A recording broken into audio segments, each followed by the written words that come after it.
I'm somebody who's built his entire life around freedom up until this point. I studied BJJ and Muay Thai so I could fight and I wouldn't have to be bullied, and I would be able to get myself out of a tough situation if I wanted to.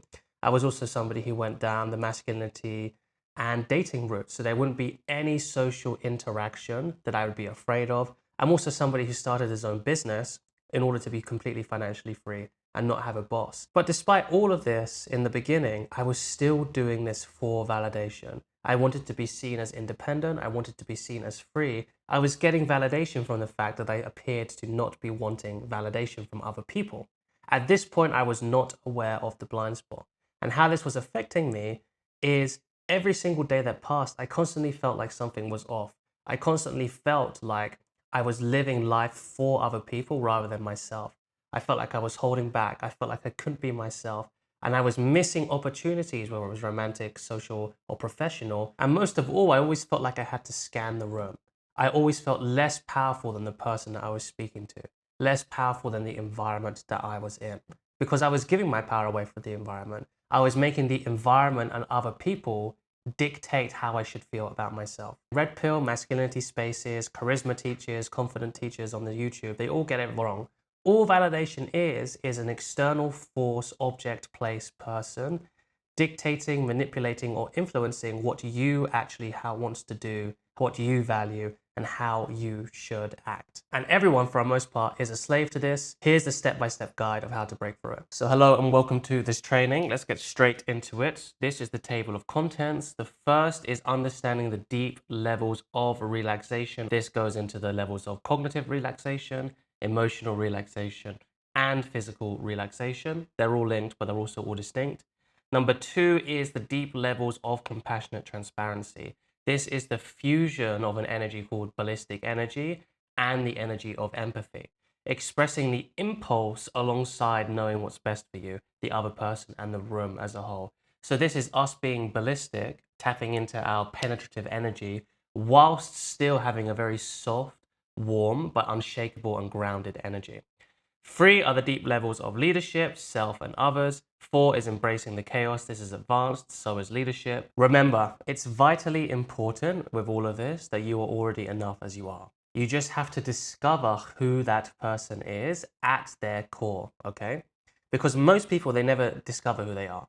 They never know who they are. They're always putting on an act. They're always playing into validation. They're always playing into what they think other people will think of them. So they never truly get to know their own values, their own principles, their own desires. So they're never actually truly being themselves. That's why the advice, just be yourself, is great advice, but it's also really bad advice at the same time. These practices I'm about to share with you are designed to show this part of yourself to yourself. And not just show them to yourself, but embody, grow, and empower these parts of yourself to yourself so that you can have deep personality change without changing your core fundamental values, principles, and philosophy.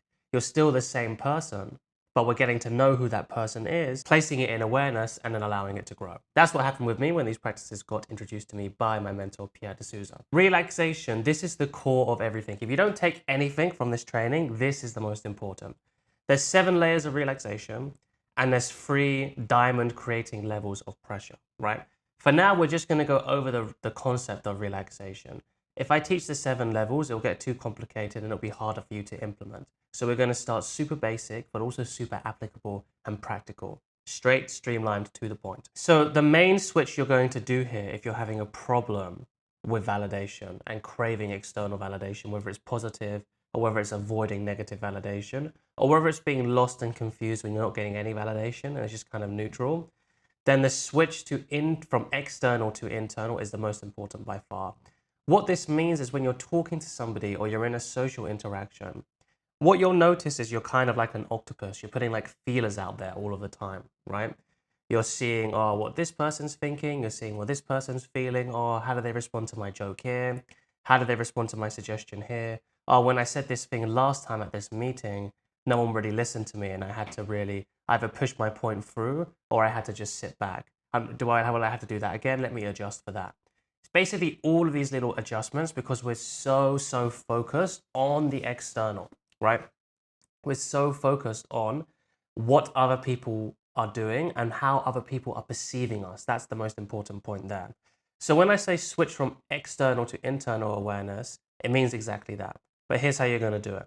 So next time you're in a social situation where you know that you kind of have a tendency to look for other people's validations, instead of having your focus external, all of your attention and awareness goes internal to how you're feeling, what you're thinking, what the physical sensations are of your body. What this does is a number of different things. The most important thing is it stops you from perception managing. What perception management is constantly trying to influence, control, or manipulate how other people are seeing you, how other people are perceiving you. You can't do this if all of your awareness and attention is focused on your internal space, okay? Your internal body, your internal thoughts, your internal emotional field. Now, when you first do this, it seems like a small switch, but this completely changed how I socialized. This completely changed how I interacted with people. How did it do that? Because I was always hyper focused and hyper vigilant. And when you're vigilant, there's so much stress on the body. I was always hyper vigilant on how other people were seeing me. And when I went to do this, what actually happened is I started to feel even more vulnerable because I was socializing and I was showing up in a way which I'd never shown up in before, ever, right? So it's a massive eye-opening exercise. If you do this, this will open your eyes massively. You'll be like, wow, this is how much I'm actually trying to control and influence how the outside world perceives me. Even though I might seem quite calm or successful, or even to other people, I might seem very grounded on paper. When you do this, you do not realize how much you've been focused on how other people are perceiving you, okay? So the easiest way to do that is don't overcomplicate it. Instead, what you want to do is if you're speaking to somebody, you notice where your awareness is and you just place that on your body, on the body field of awareness, you can say, right? Don't worry too much about cognitive, and emotional kind of comes with the body. You just focus on your body. The reason why I don't want you to go cognitive is because a lot of the guys that are following me are usually quite smart, they think quite sophisticated, they're very analytical, they're all these kind of stuff, right? If you just go fully cognitive, then you'll just be staying in the cognitive zone. Part of the reason why we feel like we need to get validation is because we don't have a presence. We're not embodied. We're not grounded. Part of the way that we do that, a simple way, is by associating with the body. That's the fundamental principle. I have way more detailed practices that go into that, but I'm just keeping it at that level because it's useful and it's something that will not confuse people. So you're in interactions and you're not focusing on other people. You're just focusing on what's coming up, right? And then the second part of this exercise is what you will realize. This is why there's 7 different layers of relaxation. Instead, how I want you to view the body is as like a whole bodily field, right? But specifically from halfway up the legs to the top of the body. I don't want you paying too much attention to like the hands and the extremities of the legs. And when you're paying attention to this, what will happen is there will be contractions that come up. There will be tension and tightness that comes up. A classic one is tension and tightness in the abdomen or the solar plexus. Sometimes it can be the throat if we have problems with confidence and speaking our mind, right? What you'll notice is every time that you try to get somebody else's validation, whether it's through a joke, through laughing, from trying to prove how smart you are, trying to prove how tough you are, trying to prove how successful you are, all of this kind of stuff, in order to maybe impress somebody or in order to maybe push somebody down who's being a little bit abrasive, it will come with a tension feeling, with a contraction. It's our job to not just pay attention to this. Remember, we're not paying attention to how other people are treating us. It's like a meditation, okay? All of our focus is on the internal awareness system, right? And then every time that our mind strays away from that, we just bring it back to the body, okay? That's not a big deal if we're not doing it all the time. It's not a big deal if we sometimes make mistakes. We just bring it back to the body, okay? Then, once we're paying attention to the body and we have a real grounding in paying attention to what's coming up for ourselves rather than other people, we're going to go into the next part, which I just talked about, which is contractions, which is if there's a specific contraction that's coming up, you just relax the tension that comes up. Again, don't overthink this. A lot of people, they're kind of smart. They're like, oh, but how do I relax? It's easy to relax. This is tense. This is relaxed, okay? If you're having a really hard time, like let's say there's like a tension in your stomach, and you're finding it hard to relax it, instead what I want you to do is tense it up and then stop tensing it. That's relaxing it. What this does over time is, first of all, it means, like I said, that we can't perception manage, because when you're focusing so much on your body, you don't actually have time to pre-plan stuff in the conversation, because all of your focus is on the internal. When you don't have time to pre-plan what you're going to say, what happens naturally is you just say what comes up for you naturally, right? So this is killing two birds with one stone. It's making us not be focused on the outside. When we don't focus on the outside, we actually feel a lot less stifled. Why? Because so much of the information that we're taking in can stifle us if we're not advanced, if we're not an advanced practitioner. Because we're like, oh, this person's smirking, this person's whatever. When you're at the start of your journey, that stuff is going to affect you quite a lot, which is why we're not disowning it, but we're having our first point of contact on feeling ourselves, feeling our levels of relaxation. So we can't perception manage, and we just say what's coming up naturally, right? So we automatically become a bit more authentically expressive. The other thing that happens is, over time, relaxation, you relax tension so much that tension, the habit of speaking out of contraction, the habit of speaking out of tension, all these tension behaviors, they just fade away because there's just relaxation. You're training yourself from zero to hero. When I used to speak in a very abrasive, a very direct, you could say, to put it mildly, a very semi-aggressive, passive-aggressive. Wasn't passive-aggressive. It was actually just much more like aggressive-aggressive. But it was still very warm. I was trying to be very friendly. I was just clueless, right? This is the practice that had the most ROI in changing how I showed up as a person. When you have a strong basis of relaxation and you don't have contraction, it becomes impossible for somebody to kind of impose themselves on you. Because if you're chill with whatever happens, with whatever you say, with whatever the situation is, with whatever social pressure there is, if you're totally relaxed in that environment, including being relaxed with not being relaxed, so relaxed with the fact that maybe you might feel a bit of tension and tightness, you just have such a strong, grounded energy that other people are actually drawn to you. And the people that do want to test you, their tests is almost like a toddler trying to test your frame, or a toddler trying to test who you are when you're a mature adult. You can have a lot of compassion for them and you can still see them as an equal, right? We're not trying to look down on anybody.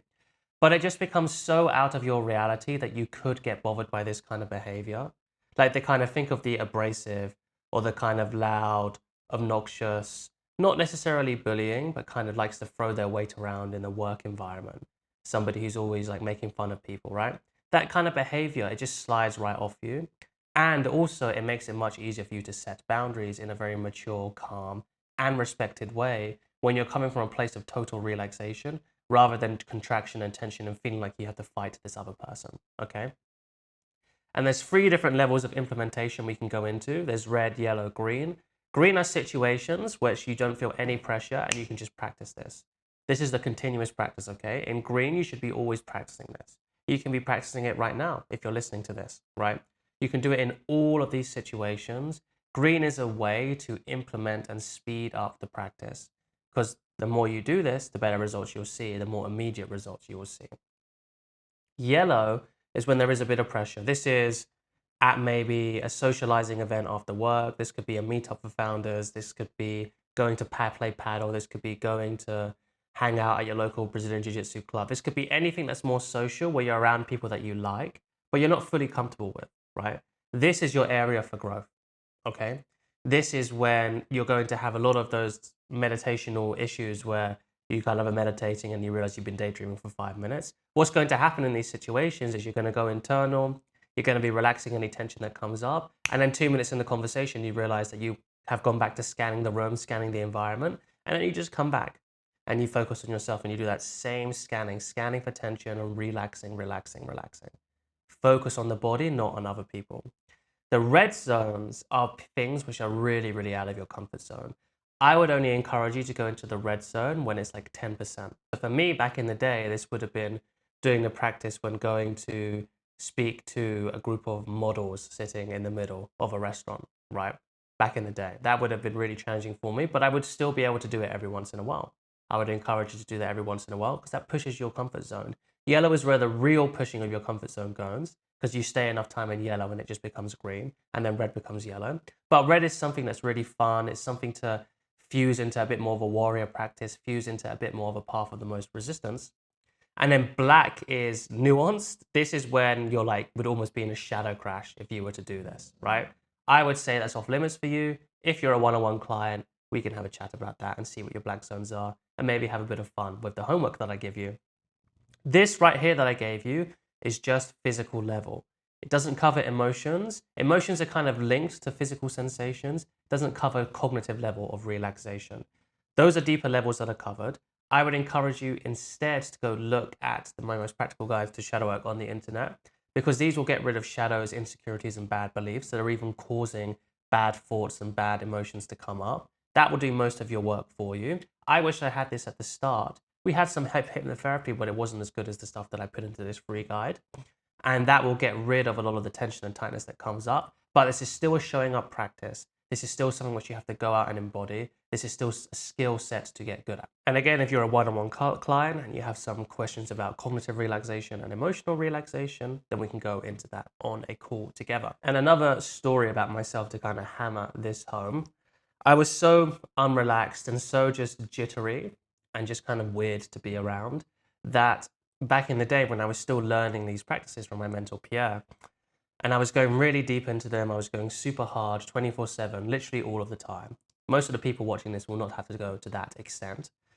But what happened was one time everyone got invited to this party from my friend, my best friend's girlfriend at the time, apart from me. And it was because I was coming so much from trying to get people's validations, being needy, being weirdly abrasive, being overcompensating, that I was just not invited to anything like that. So the importance of this work can't be overstated, because it doesn't just have to be in a socializing way. It can be with work, getting promotions. If you're a founder or an entrepreneur, it can be navigating the complexities of business, because it's a very people-focusing role most of the time. There's so many ways that if you're not relaxed, you can just be crossed out from opportunities that everyone else gets to go to. And that can be super painful and that can be very frustrating. Me now, because I internalize these practices, this issue doesn't come up for me anymore. In fact, people are going out of their way to invite me to stuff, to do collaborations, all of this kind of good thing. And it's because I went from this level of principles first.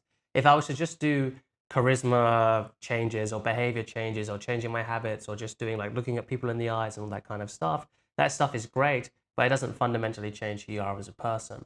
And if you don't fundamentally change who you are as a person, then you'll always feel like you have to put on an act and like you'll have to do something. Next stage is this thing called compassionate transparency. This was originally ballistic energy fused with empathy, but we're calling it compassionate transparency now. Back when my mentor was teaching it, back when I was helping him teach it, people weren't really understanding the concept ballistic energy. It made them overcompensate. So we changed it to this. From the field of internal focus and relaxation, there will be impulses that arise from you. Okay. So first of all, do at least a week of relaxation. At least try it out. It's good that you have the framework now, but don't try and implement this before you have a good solid base of relaxation. Okay. Because otherwise this will not make any sense to you. Like 0 sense to you. I encourage you to keep on listening and keep on watching just so you have the whole framework together. But unless you do a real practice, there's no shortcuts here. You will not understand what I'm about to say here. You will not understand from an experiential level. It might make sense to you still cognitively. So if we're relaxed, what happens is our internal world becomes very peaceful and becomes very still. So it makes these things called impulses very clear when they come up. So what will happen if I'm just chilling and I'm relaxed and I'm in a social conversation, maybe I'm in a group of people, some guys, some girls, people will be speaking, I'll be focusing on myself, and I'll be trusting that what they say, I will be understanding. I don't have to really have loads of tension and tightness on the words that they're saying, okay? I can be there and I can trust myself that I'm going to get all the information and I'm going to be included in the conversation. Because remember, when you're relaxed, you become very grounded. When you're very grounded, people feel very safe around you and they want to be around you more. So an impulse will come up. I want to say something based on what somebody says, based on oh, this is something that I genuinely find really interesting. It's your job that when these impulses are coming up from stillness, from a place of peace, from this internal field that's very relaxed, to follow them. When we're in validation seeking behaviors, when we're in perception management behaviors, a lot of the time these impulses will come up and then we'll check them to be like, will I get validation for this? Will I look successful and cool if I say this? Right? That's why it's internal work first, internal focus first. The impulse comes up. And because we're so internally focused, we just say that impulse when it comes from relaxation. And 9 times out of 10, when we say that thing, because we're saying it without any grasping, without any tension and tightness, without any craving, any of those energies make your energy inherently needy. They make your energy inherently repulsive because what you're saying, you're not just offering it to the group, there's something sneaky behind it. And that sneakiness is, please like me. I'm saying this because I want to be the center of attention. There's nothing wrong with being in the center of attention, but you're not owning it. It's being sneaky. People don't like it when people are being sneaky. However, there is a caveat here. There will be impulses that come up from a place of contraction, from a place of unrelaxation, from a place of tension and tightness. How this will feel to you is, oh, I'm really excited to say this. Not inspired, excited. Excited, even when you say the word excited, there's like a clenching, right? There's like a clenching behind it. Oh, I really want this to work. Okay? When you feel that impulse, that's why it's so important to have the groundwork in relaxation. You relax that impulse and you just let the conversation continue and you don't have to say anything. These two practices here, relaxation will make you speak a lot less. And you'll realize that speaking a lot less, you don't have to speak that much to get people's attention, to get people's interest. Compassionate transparency is when you start to speak a bit more, but you'll still be speaking less than when you're perception managing, when you are seeking validation, doing seeking validation behaviors. You will make mistakes. That's the whole point of this.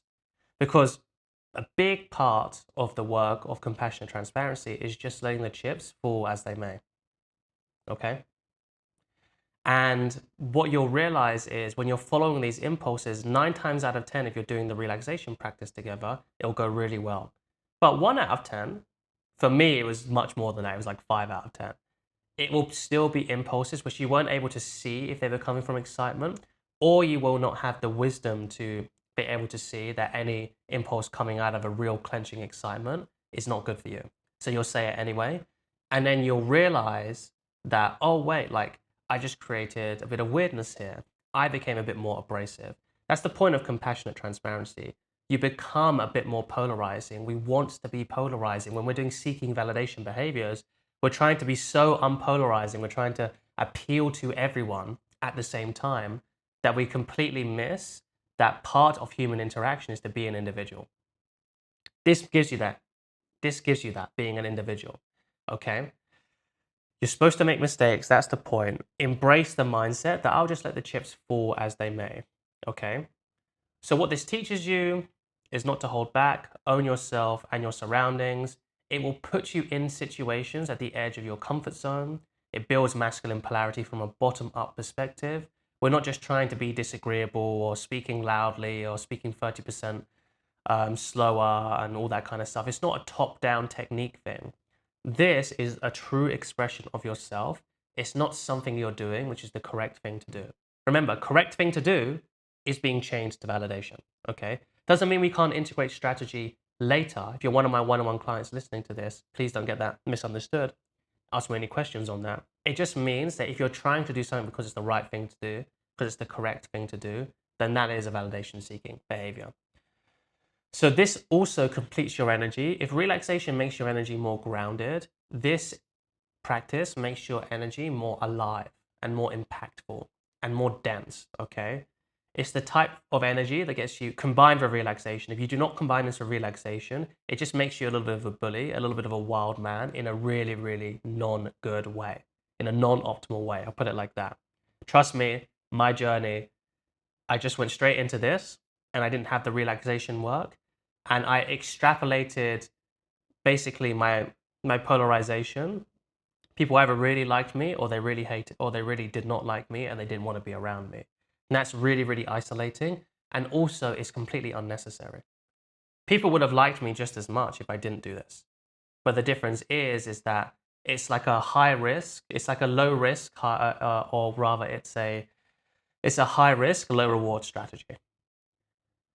This is the type of energy, like I said, with relaxation that gets respect with you zero trying and zero compensating or overcompensating. Kind of gives you like almost like a silverback energy in a social environment. This is when compassion comes in. So the first part was transparency or ballistic energy.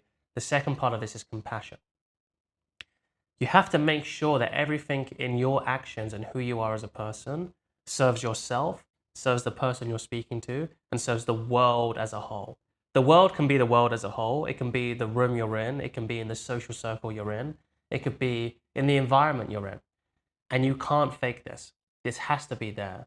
The people that absolutely crush it in any kind of social arena are people with a ton of strength and a ton of warmth. The compassion is the part, which is the ton of warmth, right? If you do not have compassion, then people will see you as a dictator and they will try to undermine you, as they should. Or they'll be too scared to undermine you, but at the second they can, they'll just leave. And it's a really, really bad long-term strategy. The best practice to begin seeing with compassion, so we have relaxation, we're paying attention to the impulses and we're following them, is to focus on something that you truly appreciate about the other person. This also includes yourself, right? So if you're doing this practice and it's a bit like, oh, wow, like this is really scary, you focus on the fact that you have a real courage to be embracing this. And the other person, even if they're being a little bit mean to you, if they are being mean to you, we can still set boundaries. But if they're not being, like let's say they're just being really neutral, you just focus on something that you really appreciate about the other person. Wow, I really appreciate that they're still having this conversation with me, that they're still being polite, that they took the time to get ready for this social event. This is the easiest way to have that compassion come and switch on.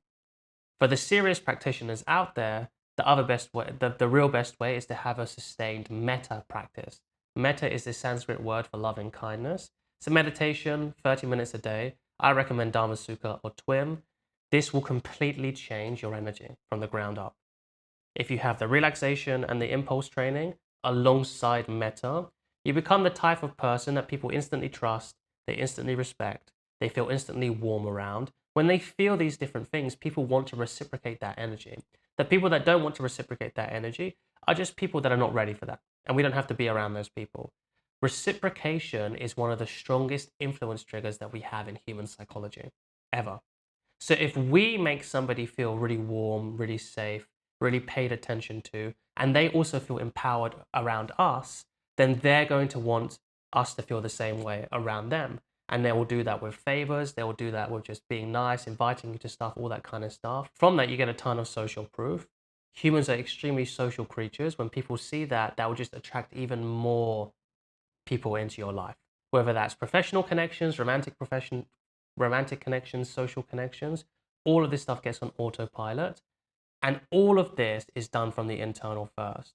We're not doing this to try and do the right thing, to have the right tactics, to have the right approach, right, in order to get people to like us. This is happening naturally, organically, and it happens 10 times faster than the other way. One of my clients, will call him Dave. He came from a bit of a PUA, pickup background, also RSD background, socializing, basically where all the charisma and confidence coaches sit, like changing behaviors, habits, appearing a certain way. But when we started working together, something changed. Well, first of all, he was still operating from that charisma place, like wanting to do the right thing, and his girlfriend broke up with him. Okay. We implemented these practices so that he could actually be himself, not do it for the validation of others, not doing it to try and win his girlfriend back. And what happened is people from his improv class, they started to respect him more. He became a bit more of a leader in his professional workplace. And then the cherry on top is his ex-girlfriend saw this transformation because he went to the same improv class, class after class after class, and she started getting interested again. She started to be attracted to him again. She started to fall in love with him again, and now they're back together. And all of this happened as a consequence.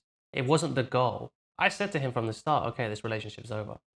This was just something that happened as a natural process, that it was inevitable. Whereas all of the other stuff, the validation seeking behaviors and confidence tricks and charisma hacks and all that kind of stuff, that is a lot of doing. With this method, stuff like that happens as just a natural result of the work. And then also, to round this point out, I recommend my free shadow work guide, because this will help heal overcompensating energy. This will help heal neediness. This will also allow us to see other people with compassion and see ourselves with compassion much, much more. It's a live stream, 2.5 hours. Same work I do with my one-on-one clients. Obviously, it's guided and there's much more attention to detail, one-on-one. Go ahead and download it. It's completely free. I'll send you a follow-up email, give you a bit more of extra free coaching via email, so pay attention to that too. Then we get on to 3 and 4. 3 is leadership, 4 is embracing the chaos. Leadership and embracing the chaos are reserved for my one-on-one students. It will just overcomplicate things. People will want to skip to leadership and embracing the chaos because this is where stuff gets really, really fun. But it's in the relaxation first and then compassionate transparency second where the results are made. What I will say for leadership is we are embodying the energy of a servant leader, right? Where we're the leader, but we take on the responsibility. We're not being a dictator. This makes other people want us to lead them rather than us fighting an uphill battle to be the leader because it's what an alpha male does or whatever kind of nonsense is going on. Embracing the Chaos, originally called Dancing with the Feminine by my mentor, Pierre D'Souza. Same as above. This is a really, really advanced concept. I won't even talk about it now because it will just confuse the hell out of everybody. So, but what I will say is this is when the real mastery of a socializing practice comes in. This is the last 10%, but it's that last 10% that separates you from being really good to being basically a wizard or a Jedi in social situations, whether it's romantic, social, or professional. Integrate this internal focus that we just talked about rather than external focus as 1 to 3 month experiment to detach from validation. And the way this is done is we're not ever disowning the outside reality. People aren't becoming our therapist. People aren't not important. They are important. We are just filtering through ourselves first rather than how we think other people will perceive us. There's the relaxation of the cognitive, emotional, and physical levels. Will keep us unreactive, grounded, and not reactive to ourselves and the validation of others. Compassionate transparency will be the vehicle to express your authentic truth without oversharing, without making the world your therapist, without being too egocentric and abrasive. This is when you develop a real, almost silverback energy, which is super warm and super strong at the same time. If you do these two things, you'll be playing so many levels above the game that everyone else plays, that socializing, dating, and business, it will become impossible to fold under pressure in these circumstances. It'll be impossible to seek validation. It'll be impossible to try and rise to the expectations of others because you're just above the paradigm where that's even possible. So this is not coming from a place of trying to act like that guy. We are actually just becoming that guy.